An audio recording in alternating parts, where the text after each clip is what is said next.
Yeah, everybody on the internet, even the lady that I told you that taught on copywriting, you don't need a website. You don't need a website to get They started. said you don't But you need a might have website. typical. You don't need a website to get started in business, and it's true. You don't just an email to say I can do this, and but your face there says everything, Matt, because I disagreed.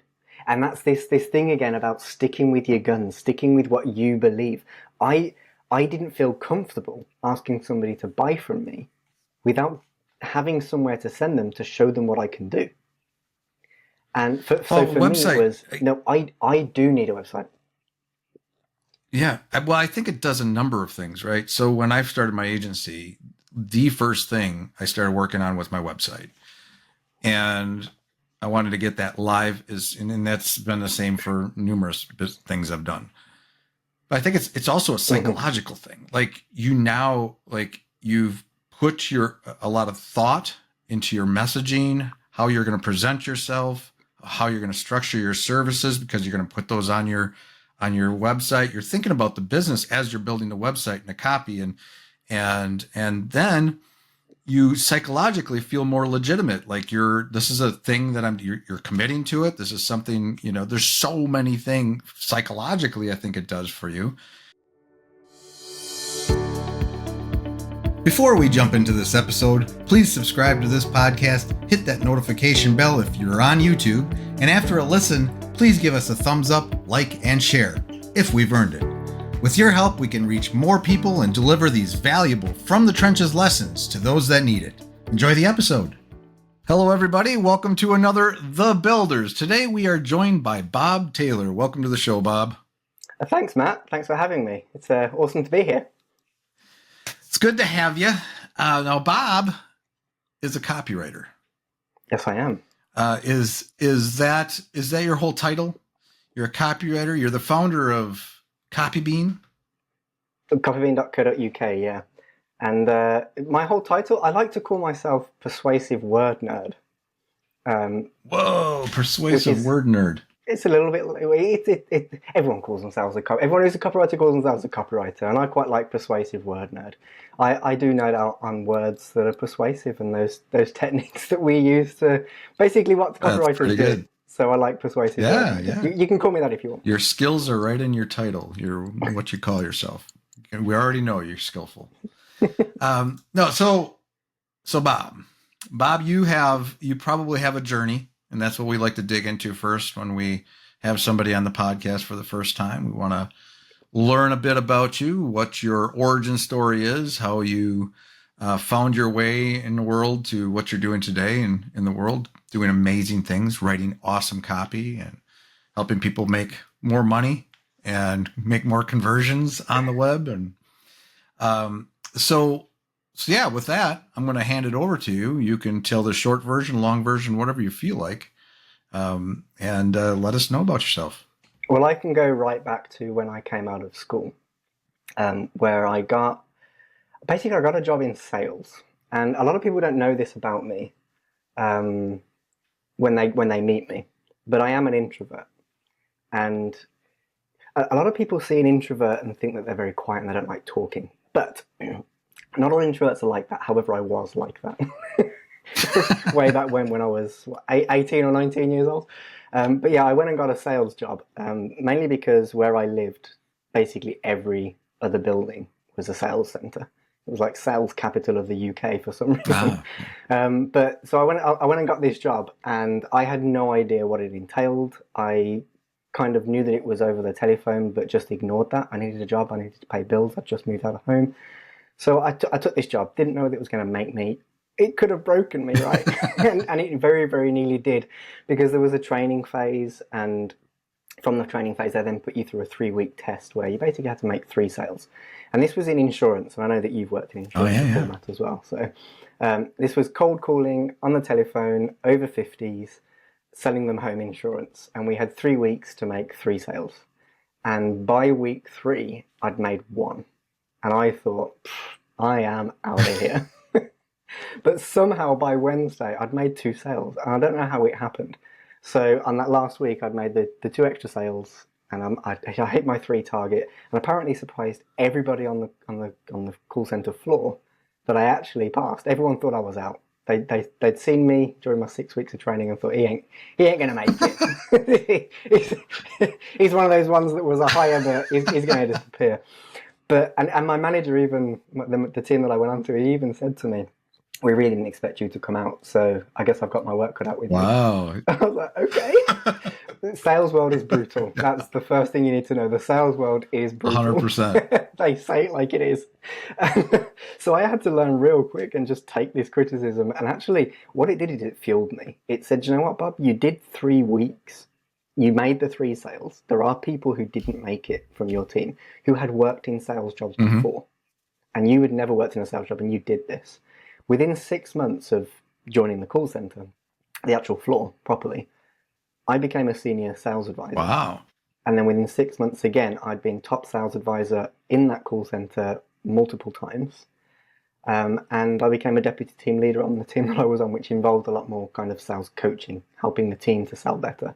So I proved everybody wrong. And I love that story. So when you asked me to share my story, it's great to share that. No, it's fantastic. And what do you think made you into somebody that could, number one, be resilient enough to get through all that, but also to get through it all? Like you said you're an introvert. How did you overcome that? And how did you suddenly start doing well in an environment where you actually have to deal with people and sell people?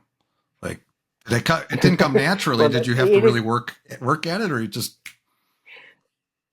Well, the thing is, what did come naturally was my sales ability. And I didn't know that. I didn't know that about myself. I didn't know that I was a good persuader. What it is persuasion. Yeah, I didn't know that I was a good persuader and could talk well to people to persuade them to take the insurance policy that I was trying to sell them. So I think, to answer your question, really, that whole process was a learning process in myself. I didn't know I was that resilient. I had to keep that job. I couldn't not keep that job. And that for me was really poignant in pushing me forward.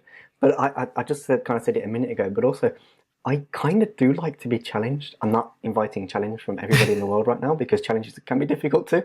But I always root for the underdog, right? If there's a competition or something, I always root for the underdog. I want the underdog to win because I felt like I was in that scenario. I was the underdog. I was the one that people thought was never going to survive in that environment. Yeah. Not only did I survive, I thrived, and I did really, really well. I exceeded everybody's expectations. And that for me, I think probably was the biggest pusher for me, was that I thrive on challenge. So challenge me and I will try to rise to it. And I think that was probably what really pushed me. Being told that I was not going to succeed was probably, it could have broken some people, but for me, quietly on the inside, just said to myself, no, I'm doing wrong. I wasn't outwardly spoken about it. It was my inside voice to say it. But that became your fuel. That became your fuel to just keep pushing and I'm going to show these people. I can do this. Yes, absolutely. And I did sales for 10 years, but so I was not in the same company, but I did sales in different formats. I wasn't always selling directly to customer over the phone, but I did sales in different formats over a 10-year period. And during that 10-year period, I told you I became deputy team leader. I got that job pretty easily within 18 months, I think, of starting the company. But kind of jump 5 years down the line from there, I applied to be a team leader, which is obviously a much higher responsibility. And I completely fluffed up my interview. Everything about it just was terrible. I did a really, really bad job. Sometimes we have off days. It was an off day for me. Yeah. And I just didn't do a good job. They asked me questions and I knew the answer, but for some reason something else came out of my mouth. Right? You know, we've all been there. Yeah. And then I walked out and I was like, why the heck did I say that? Why was that my answer? That's never going to be a good answer. But it was what it was. Yeah. But on the back of that, the CEO of the company took me specifically into a room. And this was a pivotal point for me, I think, kind of along my journey. And it plays to what I was just talking to you about as well. She took me into a room and I noticed that she hadn't taken anybody else into a room. This was after I'd found out that I'd not got the job, by the way. So I'd found out that I wasn't awarded the job. But she wasn't taking anybody else into a room to talk to them, but she took me. So I was a bit nervous going into this room with the CEO of the company. And she basically sat me down and asked me, why did you apply for the team leader role? And I said, because I feel like there's so much I can give to leading a team. I do so much as a deputy on the team that I do at the moment. And I feel like I have a natural leadership quality as well. Doing what I do, the coaching side of things. And she looked at me and she said, I appreciate you feel that way, but I'm going to tell you something. You have zero leadership qualities. You don't have what it takes to be a leader. Okay. So I don't want you to ever apply to be a team leader in this company again. Because no matter what sort of training you do, you will never get there. Because there's something that people have and you don't have it. Wow. Yes. Do you just so we can be clear for everybody listening. She was fired 6 months later. So, because she wasn't getting results within the company. But that message that she gave me, it really hit hard. And it's one of those times in your life where you have to, do I believe what somebody's saying to me? Or do I believe in myself? Yeah. Because I believe I can do that job. In fact, my team leader went off sick for 4 weeks and I led the team for 4 weeks. And we got team of the week one of those weeks. Mm. Sure, a team can run itself. I'm not necessarily saying that it was all me that did that, and we were one of the top teams in the call center. So maybe it was all natural, but I felt like I did a good job in those 4 weeks that he was away. So do I have leadership qualities? Well, I've run my own business for the last 5 years. Somebody without leadership qualities can't do that, right? So for me, that was another one of those moments where, do I take what she said as gospel and go, do you know what? She's right. I'm terrible. I should just sit on the step that I'm at and not try anything else. Or do I take it as a challenge? Again, look, those challenges coming into my life. And I decided to take it as a challenge. I said, you know what? I'm not going to listen to what she said. I'm going to do me. And that for me was a pivotal point in my journey, I think, to not let people walk all over me, not let people dictate to me what I can and cannot do. But why do you think you took that path instead of the path of being crushed and never wanting to do anything ever again and not lead and just, okay, I guess I'm going to go work, on something unrelated, maybe McDonald's or something. I mean, some people would have taken that criticism because it was horrible criticism. Some people would have taken that criticism and decided to leave. Yeah. I do know that some people that dealt with her left the company. Yeah, I mean, what is that quality? What is with. that quality that you have? Where does that come from? Like, was it just? I think it's resiliency. Yeah. It has to be resiliency, right? It's believing in what you stand for, I think, and being the introvert that I was when I went into that call center, there weren't many introverts. There were some, but cold calling call centers tend to be full of extroverts. At least from my experience, they do. They're full of people that are very outspoken. Mm-hmm. And it meant that I did sales different. I didn't have the same approach to kind of hard-hitting sales that other people did. Those extroverts, they were more pushy, they were more forceful, they were more aggressive in their selling. I never did that, yet I was able to achieve the same, if not better, results than them. So to me, I'd proved that I could do things my way. Right. I'd proved to myself that I was able to do things my way. So when she told me that I couldn't be a leader, I said, maybe I can't. What I said in my head was, obviously I was angry and upset. I don't know for how many days, probably thinking about leaving the company. I don't remember exactly. It was a number of years ago now. But when I calmed down, I said to myself, do you know what? What she's saying is I can't be a leader in her eyes, but I can be a leader my way. And how do I define leader? Because the way that she's defining leader to me might not be the way the rest of the world defines leader to me. And this is only my first attempt at trying to be a team leader or being in some sort of leadership role. So why would I give up after one try? I shouldn't give up after one try. She's never going to give me that role. I understand that. In this company, it's never going to happen. Or at least while she's here, that's never going to happen. But it doesn't stop me from having the opportunity elsewhere. And don't stray away from your way of doing things, Bob. That was what I told myself. So I guess you had good self-talk. You just good self-talk. You good self-talk. Yeah. Well, it's people talk don't about get me having wrong. to stand in the world. Was some negative. There was definitely negative talk at the beginning, because when someone gives you that feedback, you take it to heart. There's no way of not taking it to heart. I mean, I'm sure there's some people out there that probably can be like, yeah, whatever. I don't think many people can. You get told something as hard-hitting as that in such a not nice way, then it's you're gonna take it to heart. I was upset about it, but there becomes a point that you've either got to decide to carry on being upset or make your own decision about the way you want to move forward. So I made my own decision, and ultimately, what led from that was that I took a sidestep with it. You know, I told you that I did multiple different ways of being in the company in sales. I took a sidestep into quality assurance, which is basically listening. If you ever had any of those sales calls where it says at the beginning, these calls may be recorded for training and monitoring purposes, I was the guy listening to that call for training and monitoring purposes. Is that right? And then on the back of listening, I then provided feedback from a compliance and from a sales perspective to the agent that I'd listened to. And it was just a much more kind of backseat approach, but still keeping the sales in there because I was coaching sales because I'd done it very, very well before. But you've worked in sales before. I think I did sales for 6 years straight, just working on the telephone, 9-10 hour days, just calling, talking to people, just non-stop. It was exhausting, and I got burnt out. And if I didn't get the team leader role, for me it was like, if I don't get this role, then I need to go and find something else. And it just so happened that within a couple of months of me not getting that role, this new team was created, this quality assurance team was created, and it was perfect for me. So I took that sidestep, which just involved a lot more sales coaching as opposed to actually doing the selling. Although, one day when I was coaching somebody who was very, very extroverted and very, very... They were quite aggressive, quite pushy, very much, I know what I'm doing. I gave them some sales feedback, and his response to me was, I don't know why you're giving me this feedback. You can't do it.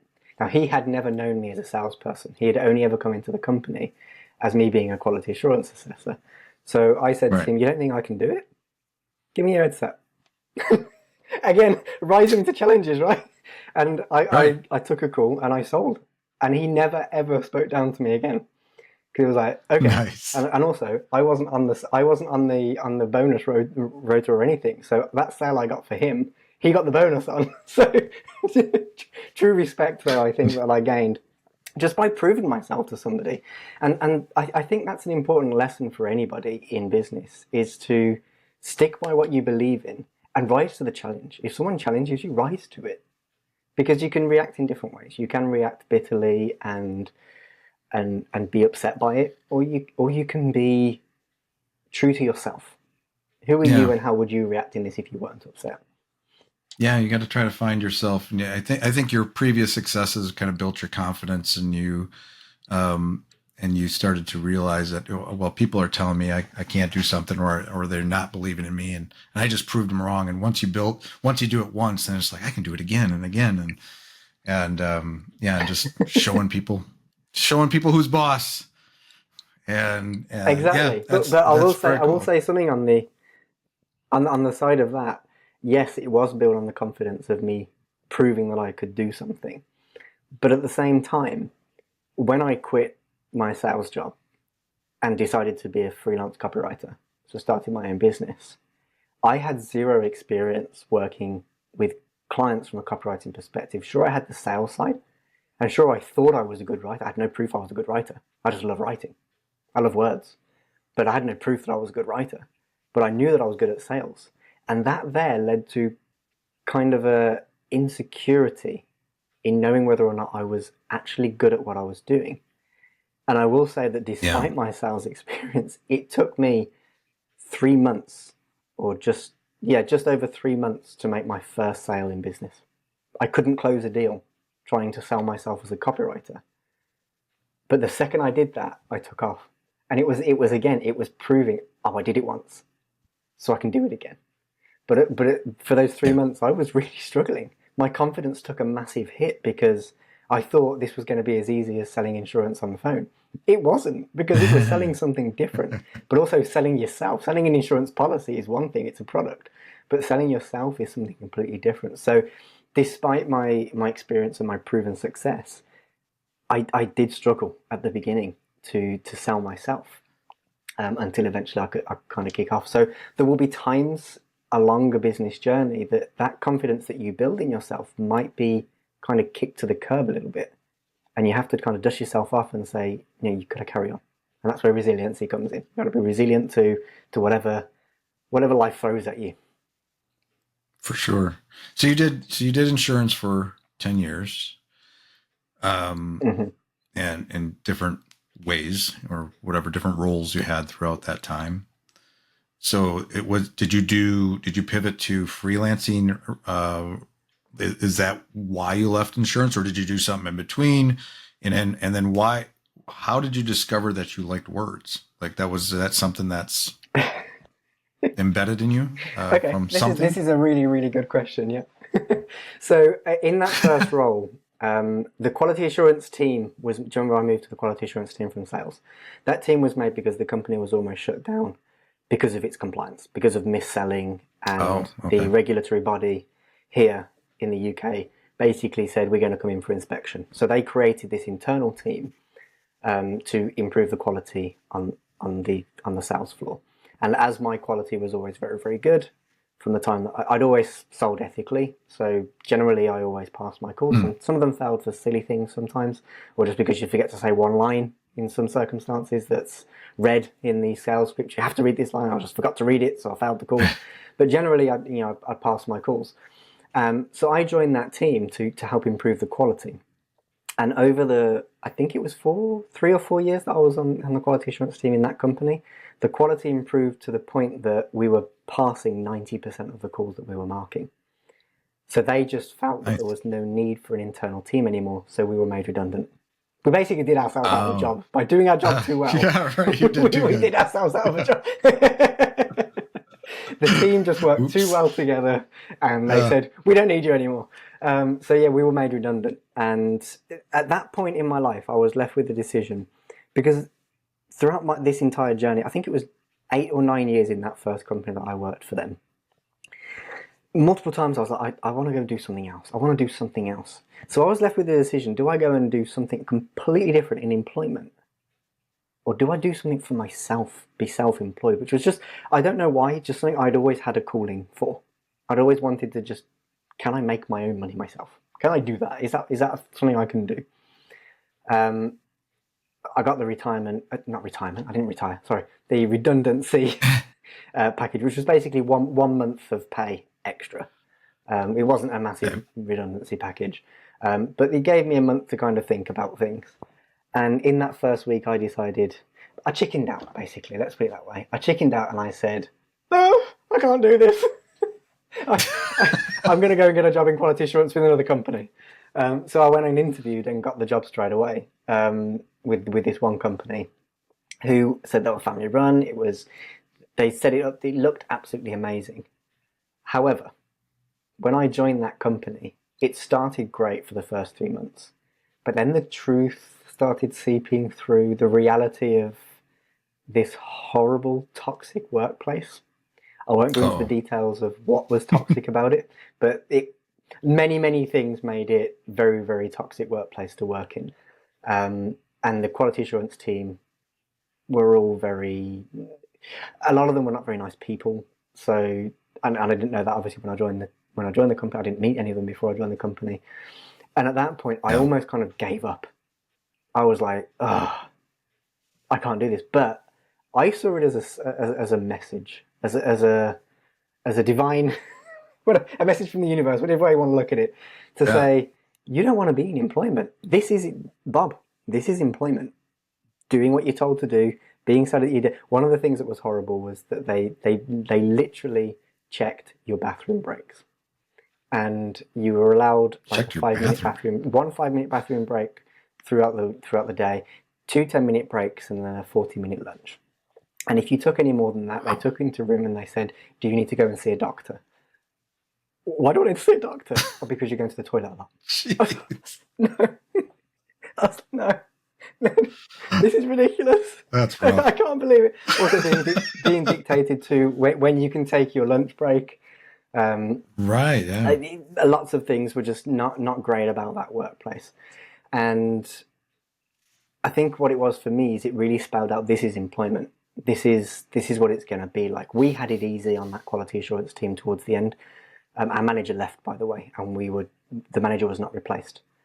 So for like a year and a half, I think it was, we worked without any manager. They just chose not to put a manager in place, and we just ran ourselves. So with no manager in place, we literally just, as long as we got done what we were supposed to get done, nobody asked us questions. So we took lunch when we wanted to take lunch. If we wanted a 1 hour lunch instead of the 45-hour lunch, we took a 1 hour. So you were spoiled. It really wasn't that important.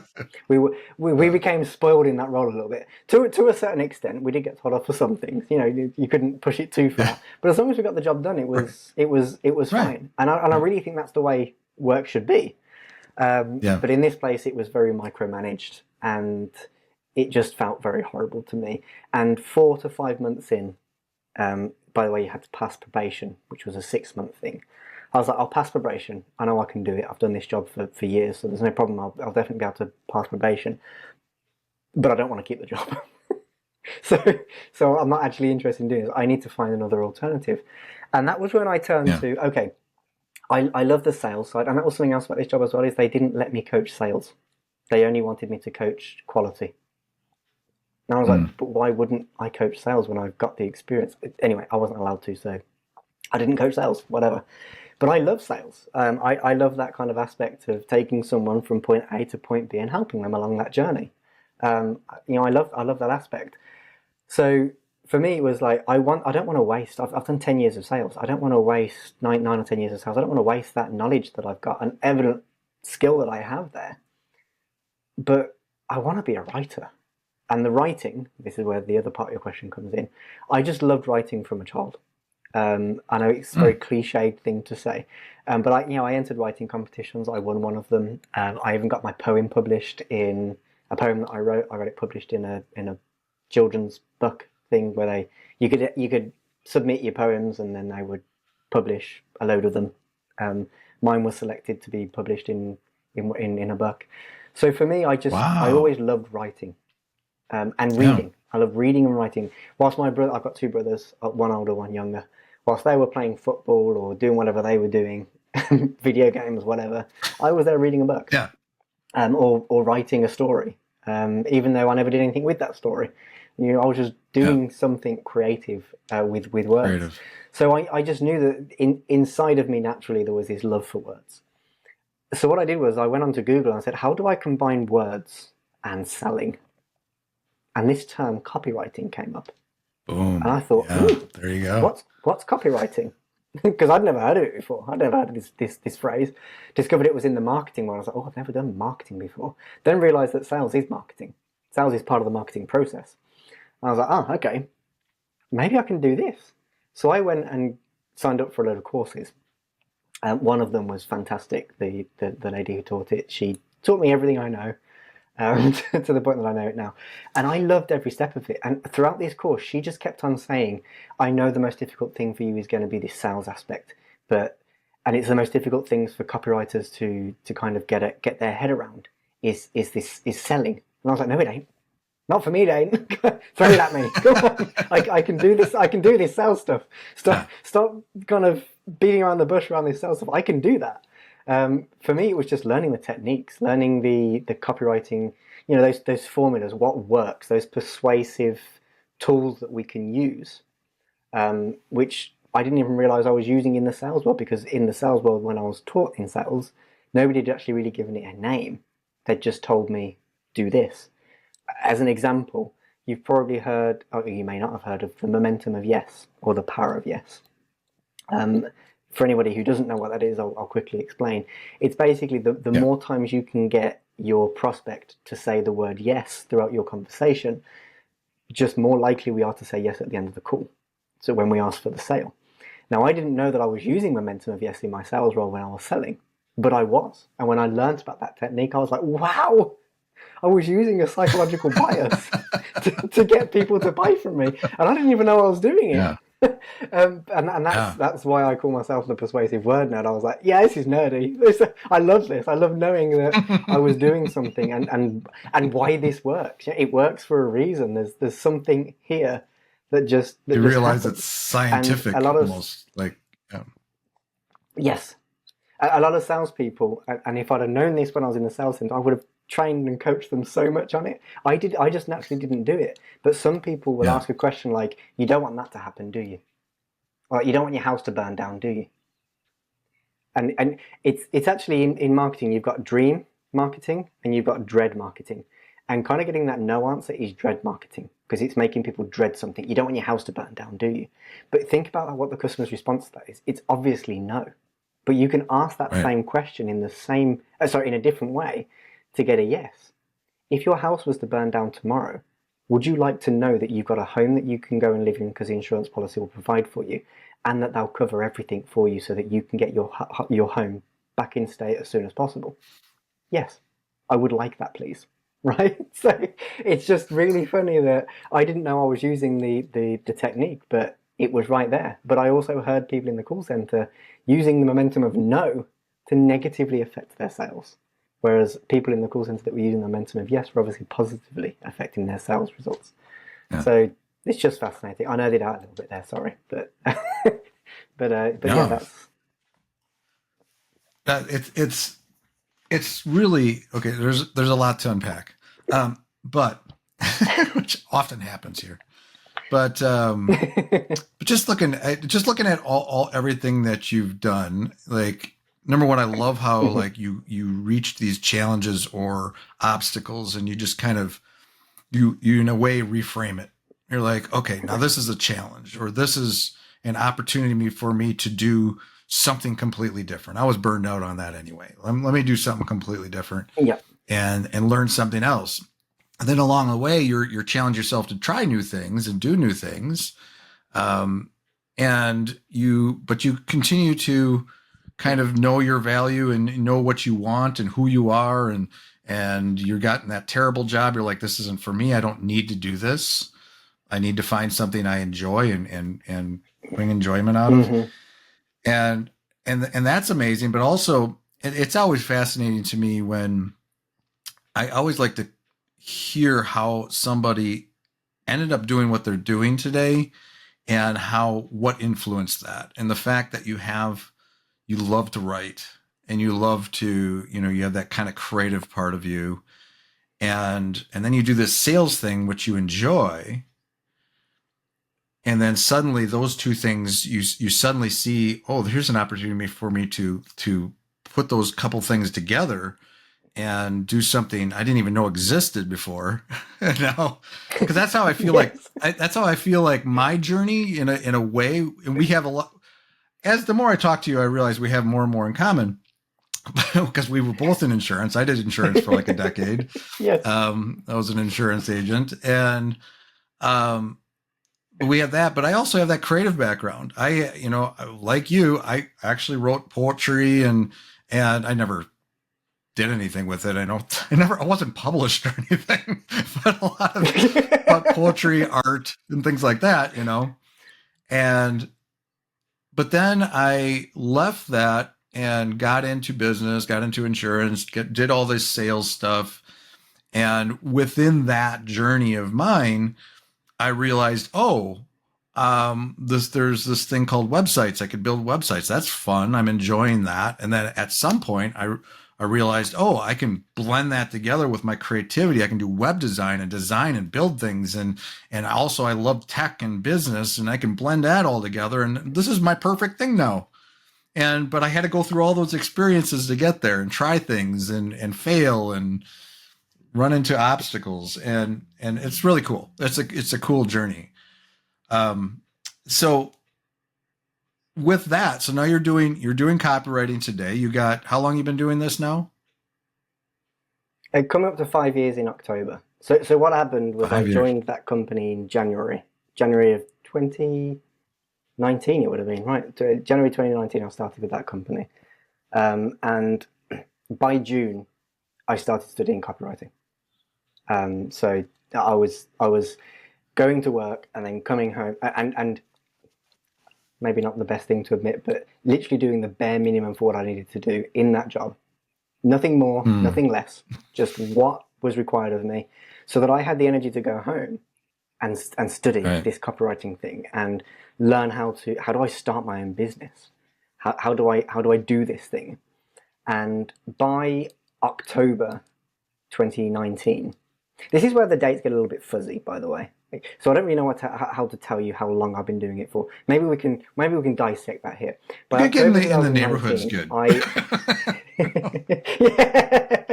I had built my own website. I'd learned WordPress just a little bit. And also during my A levels is what they're called here in the UK. But it's between the age of 16 and 18. I don't know what that is in the US. But that there was, I did IT, and coding wasn't part of the curriculum that the school that I went to did. But my teacher saw that I had an interest in it. So he kind of taught me on the side a little bit, entered me into this world of HTML coding, like breaking down websites, using the inspect option on a website to see how, see what's behind this beautiful front, what's actually behind it. And I got a little bit of an understanding about how HTML works. I'm by no means a HTML expert, and coding frizzles my mind a little bit because it doesn't come to me naturally.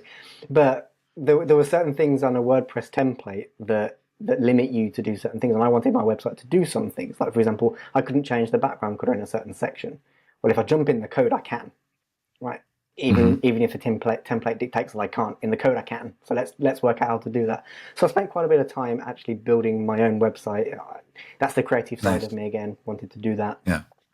But I still had my job in October. In that horrible place. And from October is kind of the point that I say Copybean started, because that's when I launched my website and put my services out there. It's when I became available to the World Wide Web. As Copybean and as Bob Taylor the copywriter. However, I really struggled between October, I think it was October the 4th or October the 5th, to the end of the year. And kind of by mid-November, so 6 weeks in, I was like, I don't think I can do this job on the side and have this, or rather do this job and then have this as a side hustle. I don't think I can do it.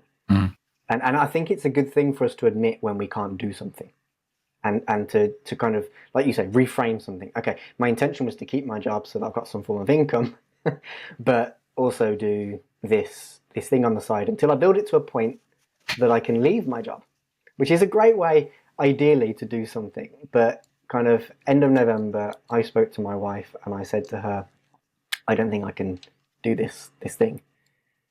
Would we be okay to... I don't want to. And she was like, you should, Bob. We should. Absolutely. Quit your job and put it all in. Go all in on this thing. Because it's obviously not going to work for you. For you, it's not going to work that way. I know that you've seen loads of people do it online, but for you, it's not going to work. So you've got to do what works for you. And if that means quitting this job that you hate anyway, worst case scenario, go and get another job in QA, quality assurance, because you've done that. And there's so many jobs available in it. Worst case scenario, you just go back to that in a different company, which will either be the same, the worse, or maybe better. It doesn't make much difference here. So I handed my notice in the very next day, which led right up to Christmas. And then I just didn't go back in January because that was my notice given. So really, October was when I started, but then January was when I actually I didn't have any other job. My only job was this. And it took me until beginning of April to make my first sale. So that was the 3 months I was talking about earlier, where I made my first sale in April. So I don't even remember the question or what you were asking at the beginning of this section now. I went on so much about this kind of section of my journey. But I think that my main message...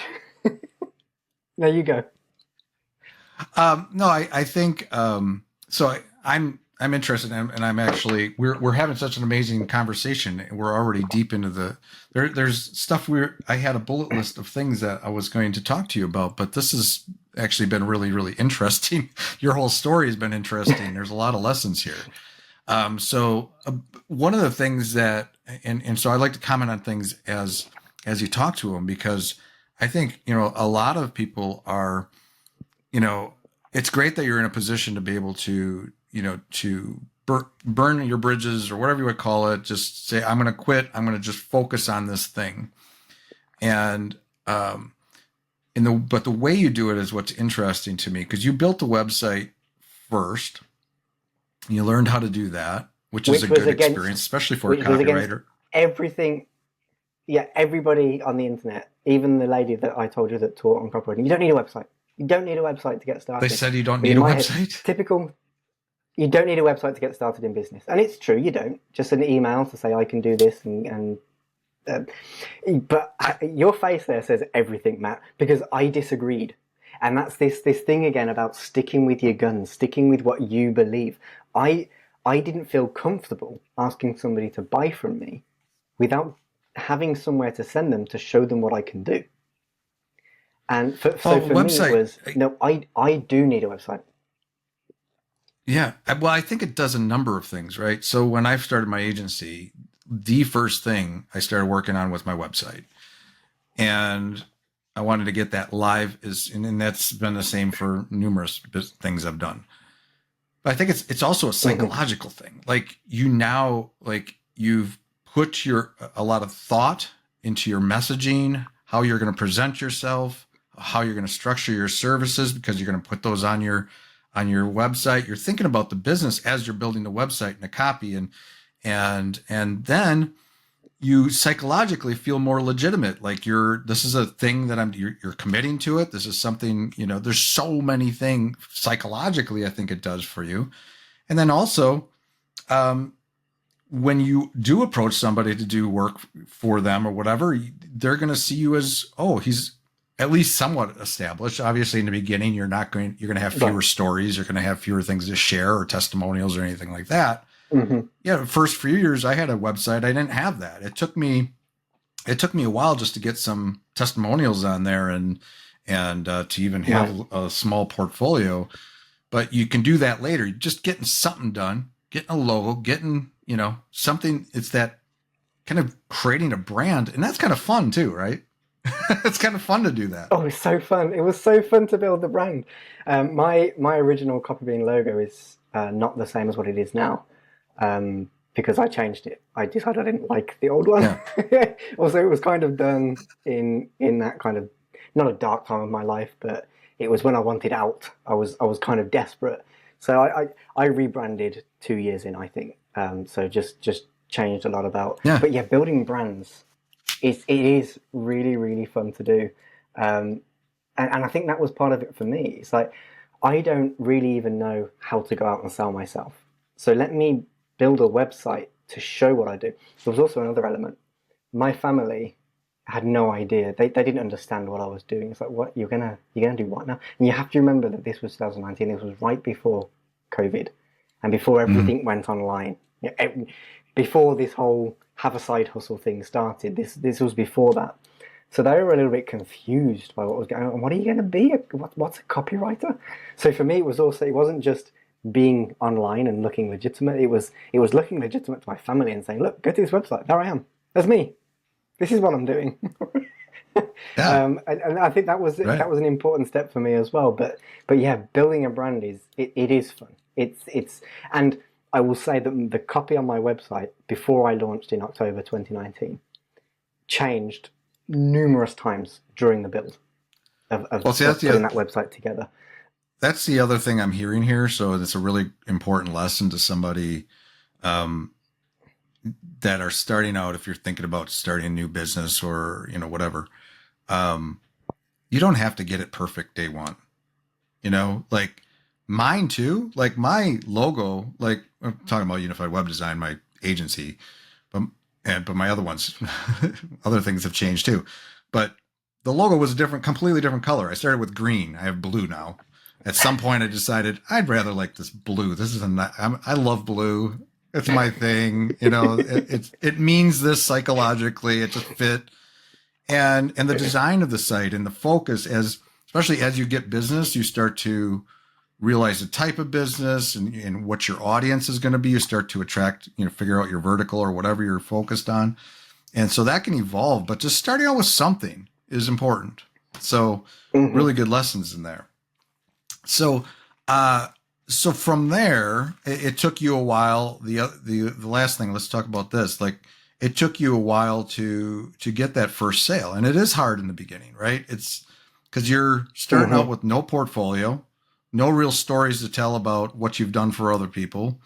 You're just learning how to sell this new thing. Like, what do people want to hear? And, and you're looking for, how did you, number one, how did you get that first sale? Like, what was your focus, marketing yourself? And let's just talk about that. Like, what did you do to market yourself? Put an ad in the paper? Put a little ad in the paper, in the newspaper? So first, old school, kind of getting started. I know that you said that you never focused on local. For me, it was the only logical step, and I think it was because it was kind of pre-COVID, and it was I didn't know, I guess, that there was a whole world out there to sell to, right? And that you literally on the World Wide Web you can sell to anybody. So for me, it was let's kind of think local, and it kind of started out as UK. Then I realized I can't really advertise. I can't advertise at all. I didn't do any advertising, by the way, because I was too scared to spend anything whilst making nothing. Too scared to spend anything on kind of investing in that. I wanted to do it organically. So I sent out a few emails, actually offering my services for free was what I did, with the exception that if you choose to use what I make for you and it works, then you'll pay me, right? But only if it works. Interesting. So only if it gets conversions. That. And I learned that, I don't remember the name of the person, but I read a book, and it's literally how he started. He's an American copywriter. And he literally did that. He sent out these emails to loads of people, and impossible brands is what he said, like brands that he one day dreamed to work with. But one particular brand had a sales page, and he said, hey, I'll redo your sales page for free and test it for a month. If it performs better than your existing sales page, then you can pay me, and then we can talk royalties. And that brand said yes to him. Brilliant. And he was shocked. That's his story. He was kind of gobsmacked that this big brand said, yeah, go on, see what you can do. No kidding. And that was what kind of, having that big brand behind him from the beginning was what skyrocketed his success throughout. So I kind of did the same thing, but I was too scared. There's a lot of fear at the beginning for me. I was too scared to send to big brands because I didn't know that I could. At least he'd been a copywriter for this other guy, this American. At least he'd been a copywriter for an agency, right? He knew he could do what he was offering. I had only got the experience of doing the course and passing the course. So this one copywriter telling me that you did a good job, Bob, well done. You go away and become a freelance copywriter. But I didn't really have the experience. But what I did notice was the real world people.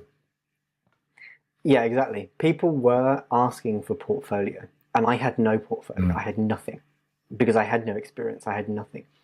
And what I chose to do, and I didn't learn this from anybody, this was just an idea that came to me, I think in the February of that year, so about a month in, I said, why don't I just make up a couple of brands? Make up a couple of brands, write my own briefs. I mean, I had fun designing my logos. Let's just throw something together. These brands don't need to exist, but let's just pretend there's a brief and do the work for it. And the biggest project that I did for myself, and I call it a project, was an email sequence. And I put that it's still on my website, by the way. It's this company, I don't remember what I called it, but it's beauty cosmetics company that I invented. I asked my wife if she could help me take some photo of some empty bottles and then superimpose the logo on top. It doesn't have to be perfect, but just make it look at least somewhat real, but not completely real. Just it doesn't have to be perfect. So she helped me with that. But I created that. But that actually got me in the mindset of working for a client. And the first client that came to me, and I'll explain how she came to me in a second. But the first client that came to me, she said, "I've seen your portfolio, and I like the email sequence that you wrote. Can you do that for me?" So a portfolio is important in this particular role. Okay, got it. And I think I had like 3 companies that I'd made. One was an insurance company, because I thought, having worked in insurance, why not target the insurance companies? They all ignored me, by the way. They had absolutely zero interest. Yeah. I also knew that they had internal marketing teams, so it was very unlikely that they would want to work with me. But so yeah, that was what I did. But what I actually ended up doing, because I'd gone down this route of offering my services for free on a risk basis that I do the work and potentially not get paid, I thought, why not just... I need to start working. I need to get some form of client in, no matter what they're paying me.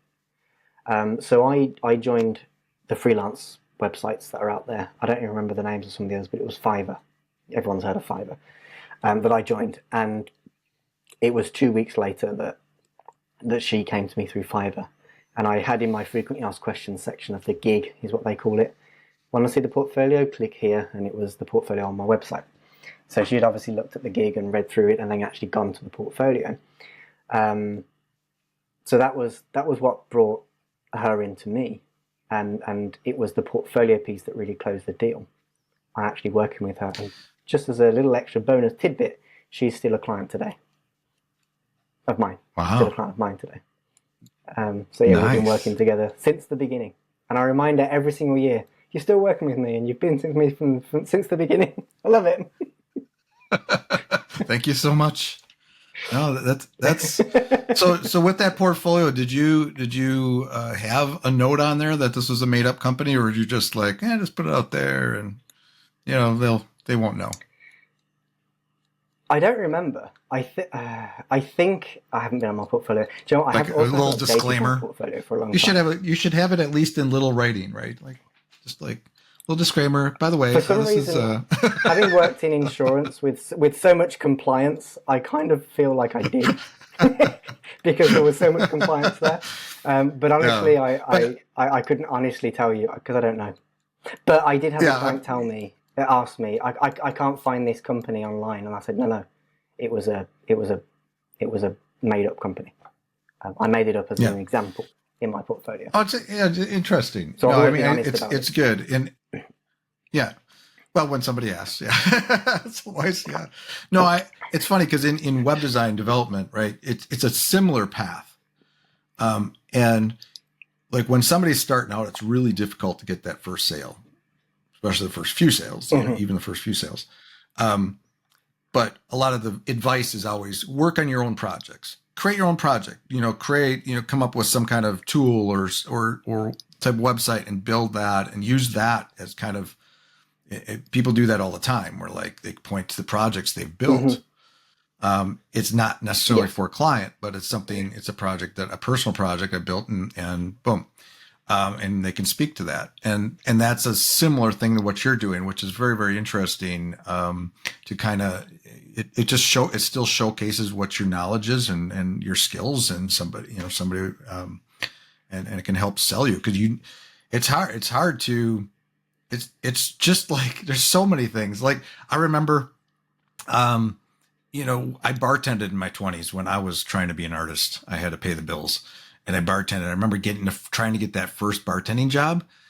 It was just like catch-22. It was like I couldn't get a job because I didn't have experience, right? I went to like bartending school, but that was nothing. Similar to you probably.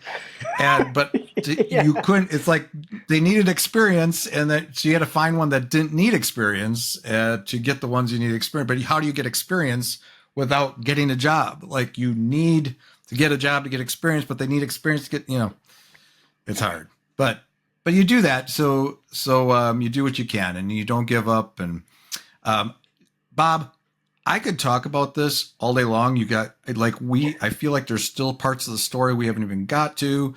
But I think this sets us up for definitely a part 2 where we can actually talk about copywriting and stuff instead of Bob's amazing journey, which is still amazing. I mean, I've been having so much fun. A little bit about copywriting today, but this has been a great conversation. I would love to come back on for a part 2. Yeah. Yeah. That'd be great. So let's leave it there. We'll leave it there. We'll talk. We're definitely going to do a part 2 somewhere down the road here. So you are copybean is it .co.uk or something like that? That's right. Yep. That's your website. .co.uk is my website. Yeah. So people can find you there and reach out and talk to you. Where else do you hang out anywhere else on the World Wide Web, like LinkedIn or Twitter or any of those fun places? I'm most active on LinkedIn. You may find some accounts under Copybean in Instagram and Twitter and things like that, but they're abandoned years ago, so probably not much to see there. But LinkedIn, yeah, I think the URL is bob-taylor-copybean. Right. But yeah, if you search Bob Taylor Copybean, then you'll find me. Bob Taylor's interesting. I actually. This is the last story of the day. Every time I look at your name, I used to do a lot of stuff, internet marketing and stuff like that. And for a while I had a pseudonym I used. It wasn't Bob Taylor, it was Joe Taylor. I used Joe Taylor. I was like in niche marketing and stuff, but I didn't want to use my own name. So I used Joe Taylor. I was Joe Taylor for a number of years. I still actually have some weird accounts out there under Joe Taylor. So we're like related. We could be brothers. All right, that's why we share so many things in common. That's right. All right, well, until next time, thanks for joining us, Bob. Thank you for having me, Matt. That's all for today's episode. I hope you enjoyed that. Again, please subscribe if you haven't already and give us a thumbs up if we deserve it. Now a word from our sponsor, my agency, Unified Web Design. We build custom websites, features, we maintain websites, we work with agencies to fulfill their web design and development needs, and more. If you're interested in our services or are looking for an agency to work with as a partner to build awesome sites for your clients, feel free to reach out to me at unifiedwebdesign.com. There's a handy contact me link at the top. Fill out that form and it will open a ticket, and that ticket will find its way to me. Thanks for joining me today. We'll see you next time.